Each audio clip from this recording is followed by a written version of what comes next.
జై తెలంగాణ, జై తెలంగాణ. నిన్న అమీర్పేట్లో జరిగినటువంటి దారుణమైనటువంటి అగ్ని ప్రమాదము, ఆ స్థలాన్ని పరిశీలించడానికి రావడం జరిగింది.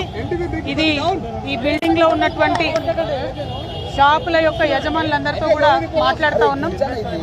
సడన్ గా అనుకోకుండా జరిగినటువంటి ప్రమాదం కాదు. ఇది పోయిన సంవత్సరం నుంచి కూడా పదే పదే షాప్ వాళ్ళు మరి వెనుకనే ఒక మెస్ ఉంది, ఆ మెస్ వల్ల షార్ట్ సర్క్యూట్ అవుతుంది, కంటిన్యూస్ గా మాకు అగ్ని ప్రమాదం జరిగేటటువంటి పరిస్థితి ఉందని చెప్పి మరి అన్ని రకాలుగా వాళ్ళు పోయిన సంవత్సరం జరిగినటువంటి అంశాలన్నీ కూడా చూపిస్తూ పోలీస్ వాళ్ళకి చెప్పడము, అన్ని రకాలుగా చెప్పడం జరిగింది. అయినప్పటికీ కూడా స్థానికంగా ఉన్నటువంటి మరి అధికారుల యొక్క నిర్లక్ష్యం, ఇది పోయిన సంవత్సరం జరిగినటువంటి లాస్ట్ మంత్ 3 months లో జరిగినటువంటి అంశాలను కూడా వారు చూపించడం జరిగింది. అగ్ని